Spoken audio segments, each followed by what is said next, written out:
Chapter 37 Liberty. No matter with what solemnities he may have been devoted upon the altar of slavery, the moment he touches the sacred soil of Britain, the altar and the gods sink together in the dust, and he stands redeemed, regenerated, and disenthralled by the irresistible genius of universal emancipation. John Philpott Curran, who lived from 1750 to 1817, Irish orator and judge who worked for Catholic emancipation. A while we must leave Tom in the hands of his persecutors, while we turn to pursue the fortunes of George and his wife, whom we left in friendly hands in a farmhouse on the roadside. Tom Loker he left groaning and toweling in a most immaculately clean Quaker bed, under the motherly supervision of Aunt Dorcas, who found him to the full as traceable as patient as a sick bison. Imagine a tall, dignified, spiritual woman whose clear muslin cap shaves waves of silvery hair parted on a broad, clear forehead which overarches thoughtful gray eyes. A snowy handkerchief of list crepe is folded neatly across her bosom. Her glossy brown silk dress rustles peacefully as she glides up and down the chamber. "The devil," says Tom Loker, giving a great throw to the bedcloths. "I must request thee, Thomas, not to use such language," says Aunt Dorcas, as she quietly rearranged the bed. "Well, I won't, Granny, if I can help it," says Tom, "but it is enough to make a fellow swear so cursedly hot."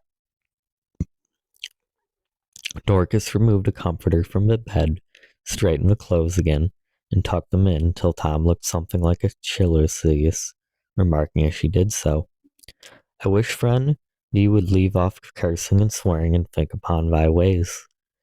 "What the devil," said Tom, "should I think of them for? Last thing ever I want to think of, hang it all." And Tom flounced over, untucking and disarranging everything in a manner frightful to behold. "That fellow and gal are here, I suppose," said he sullenly after a pause.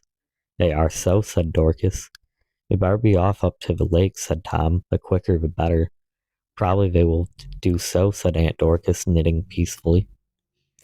"And hark ye," said Tom, "we've got correspondents in Sandusky that watch the boats for us. I don't care if I tell you now. I hope they will get away, just to spite Marks, the cursed puppy, damn him." "Thomas," said Dorcas, "I tell you, Granny, if you bottle a fellow up too tight, I shall split," said Tom. "But about the gal, tell him to dress her up some way so's to alter her. Her description's out in Sandusky." "We will attend to that matter," said Dorcas with characteristic composure.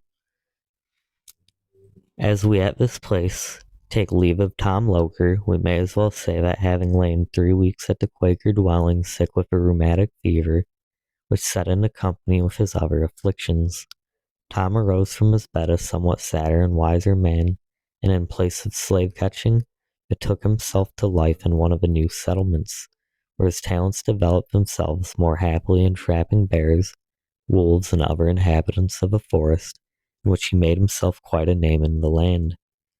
Tom always spoke reverently of the Quakers. "Nice people," he would say. "Wanted to convert me, but couldn't come it exactly. But tell you what, stranger, they do fix up a sick fellow first rate, no mistake. Make just the tallest kind of broth and knickknacks." As Tom had informed them that their party would be looked for in Sandusky, it was thought prudent to divide them. Jim with his old mother was forward separately, and a night or two after, George and Eliza with her child were driven privately into Sandusky and lodged beneath a hospital roof, preparatory to taking their last passage on the lake. Their night was now far spent, and the morning star of liberty rose fair before them. Electric world! What is it? Is there anything more in it than a name of a rhetorical flourish?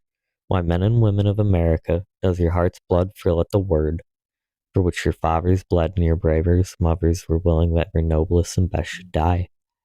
Is there anything in it glorious and dear for a nation that is not also glorious and dear for a man? What is freedom to a nation but freedom to the individuals in it?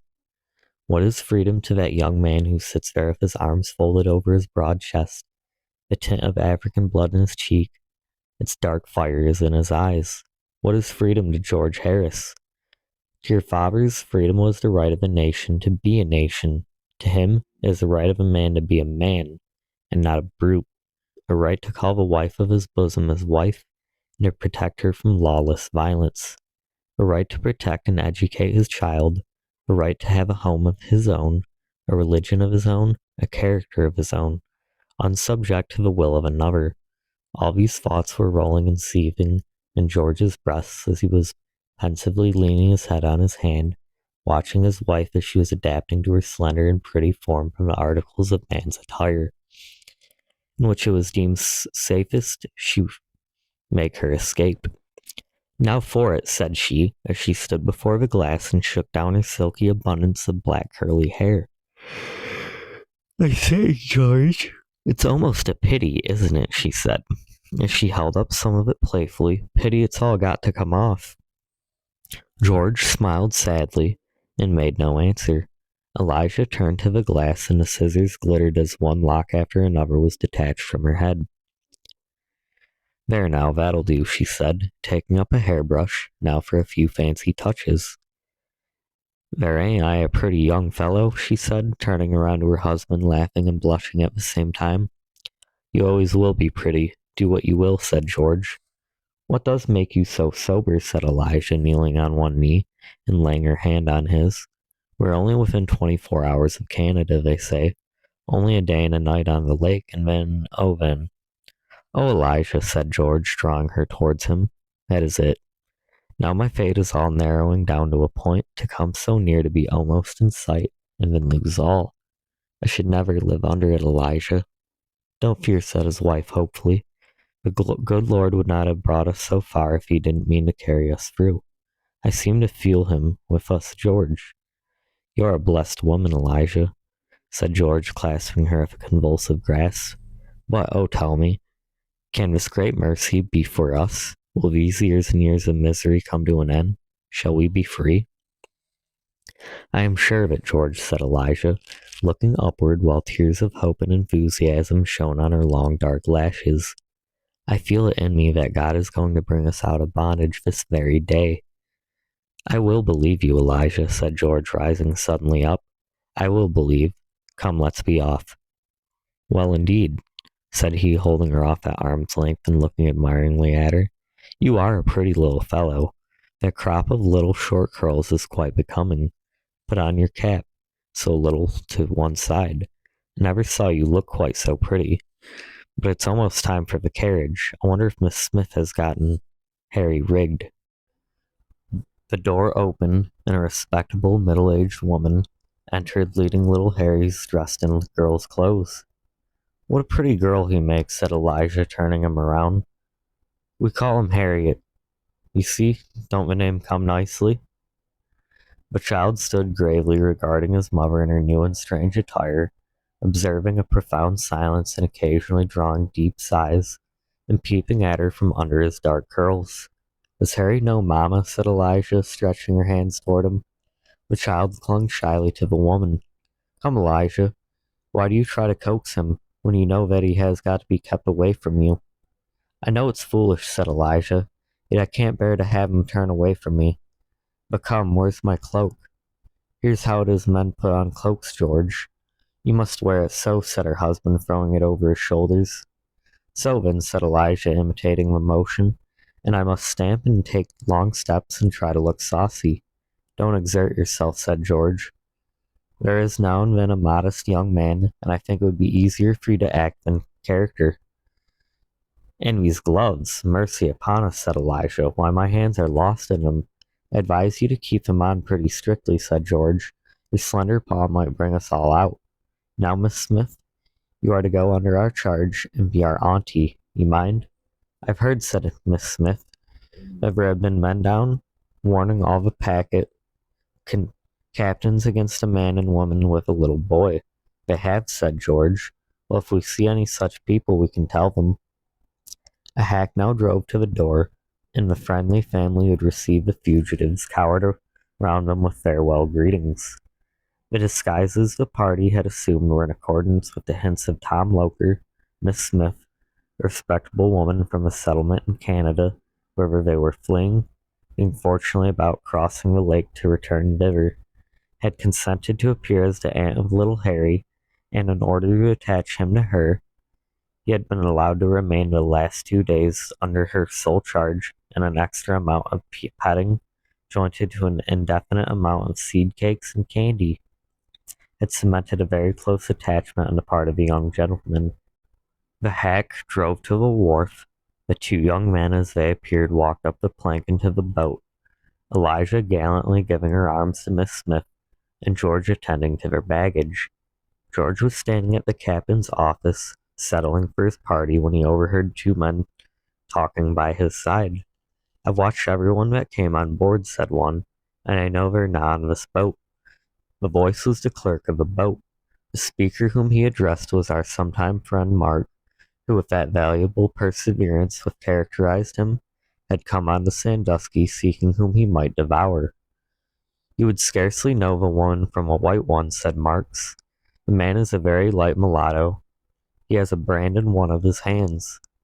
The hand with which George was taking the tickets and change trembled a little, but he turned coolly around, fixed an unconcerned glance on the face of the speaker, and walked leisurely towards another part of the boat where Elijah stood waiting for him. Miss Smith with little Harry sought the seclusion of a ladies' cabin, where the dark beauty of the supposed little girl drew many flattering comments from her passengers. George had the satisfaction, as the bell rang out its farewell peal, to see Marks well down in the plank to the shore, and drew a long sigh of relief. When the boat had put a returnless distance between them, it was a superb day. The blue waves of Lake Erie danced, rippling and sparkling in the sunlight. A fresh breeze blew from the shore, and the lordly boat plowed her way right gallantly onward. Oh, what an untold world where this is one human heart! Who thought, as George walked calmly up and down the deck of his steamer, with his shy companion at his side, of all that was burning in his bosom? The mighty good that seemed approaching seemed too good to fair, even to be a real reality. He felt a jealousy dread every moment of the day that something would rise to snatch it from him. But the boat swept on, hours fleeted, and at last, clear and full, rose the blessed English shores. Shores charmed by a mighty spell, with one touch to dissolve every incantation of slavery, no matter in what language pronounced or by what national power confirmed. George and his wife stood arm in arm as the boat neared the small town of Amsterdam in Canada. His breath grew thick and short. A mist gathered before his eyes. He silently pressed the little hand that lay trembling on his arm. The bell rang. The boat stopped.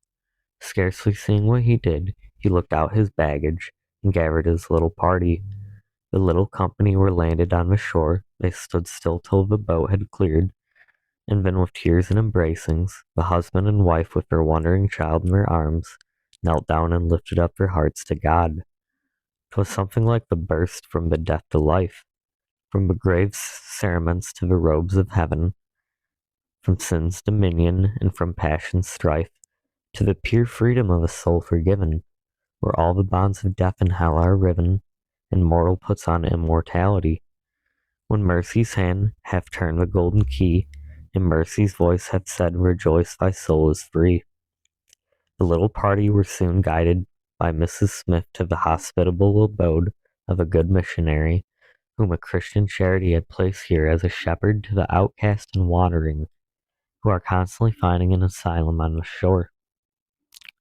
Who can speak the blessedness of that first day of freedom? Is not the sense of liberty a higher and a finer one than any of the five? To move, speak, and breathe, go out and come in unwatched and free from danger. Who can speak the blessings of that rest which comes down on a free man's pillow, under laws which ensure him the rights that God has given to man? How fair and precious to that mother was that sleeping child's face, endeared by the memory of 1,000 dangers. How impossible was it to sleep in the exuberant possessions of such blessedness. And yet these two had no one at 1 acre of ground, not a roof that they could call their own. They had spent their all to the last dollar. They had nothing more than the birds of the air or the flowers of the field, yet they could not sleep for joy. O ye, what comes freedom from man, with words shall ye answer it to God?